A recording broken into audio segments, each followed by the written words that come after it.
Bonjour à tous et bienvenue sur votre chaîne dédiée à l'information sur le diabète.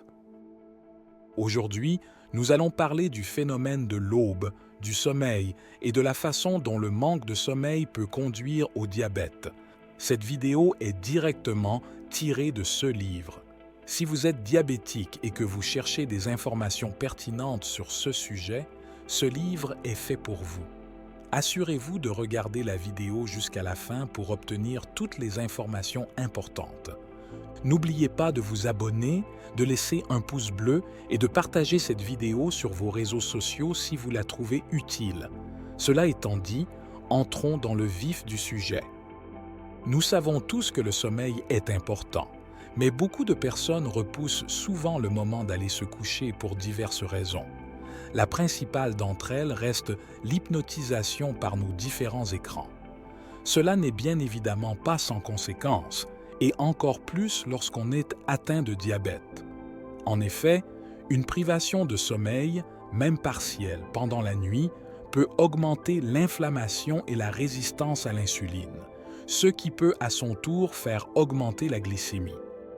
Lorsque les personnes atteintes de diabète se réveillent avec une glycémie élevée, elles accusent généralement le phénomène de l'aube d'en être la cause principale, alors qu'en réalité, la résistance à l'insuline joue un rôle très important.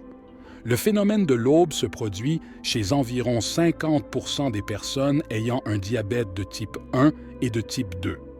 Bien que sa gravité varie considérablement, il serait causé par les rythmes circadiens vers 4 heures du matin. À cette heure, l'organisme sécrète des niveaux plus élevés d'hormones de croissance, de cortisol, de glucagon et d'adrénaline. Ensemble, ces hormones sont appelées hormones de contre-régulation. Ces poussées hormonales circadiennes se produisent également chez les personnes en bonne santé. Ces rythmes circadiens sont naturels et ne doivent pas être considérés comme la cause principale, mais plutôt comme la conséquence, entre autres, de la résistance à l'insuline. Ainsi, un mauvais sommeil amplifie l'inflammation et la résistance à l'insuline, ce qui affecte les taux de glycémie. Les taux de glycémie élevés affectent à leur tour la qualité du sommeil et donc l'inflammation et la résistance à l'insuline. C'est un cercle vicieux qu'une personne souffrant de diabète doit briser en modifiant son mode de vie et le sommeil en fait partie intégrante. Il existe de nombreuses recherches sur le manque de sommeil et ses effets délétères sur la santé. Outre la corrélation entre l'inflammation, la résistance à l'insuline et la réduction de la capacité à contrôler la glycémie chez les personnes ayant un diabète, plusieurs autres études indiquent que les réveils répétés pendant la nuit et un sommeil insuffisant ou irrégulier favorisent l'intolérance au glucose chez les personnes n'ayant pas de diabète. Par conséquent, un sommeil insuffisant crée les bases d'un diabète et plus encore. Avez-vous déjà remarqué que, lorsque vous êtes fatigué, vous avez davantage faim?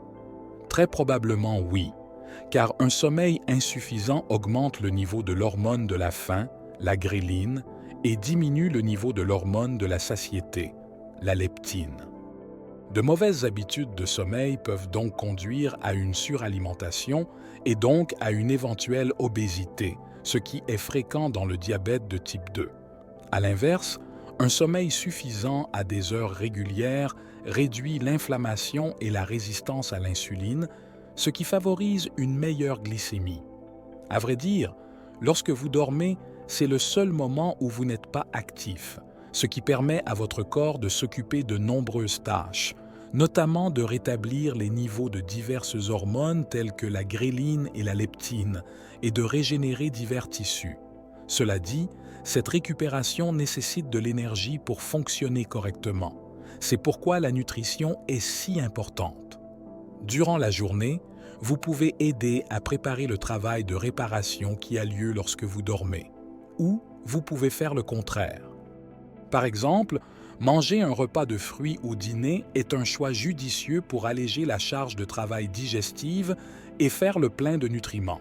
Il semble au premier abord contre-intuitif de manger des fruits quelques heures avant de s'endormir lorsque l'on a un diabète, mais vous pourriez être surpris de voir de meilleurs taux de glycémie le lendemain matin au réveil.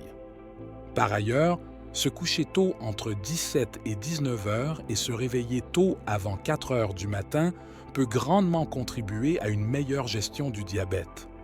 Il est important de garder à l'esprit que si vous désirez soigner au mieux cette condition, vous devez commencer par être plus sensible à l'insuline et le sommeil ainsi que l'alimentation, l'exercice et les autres sujets que ce livre aborde peuvent considérablement vous aider à y parvenir. Voilà les amis, merci d'avoir regardé cette vidéo. Si vous avez trouvé ces informations utiles, n'oubliez pas de laisser un pouce bleu et de vous abonner à la chaîne pour plus de contenu sur le diabète.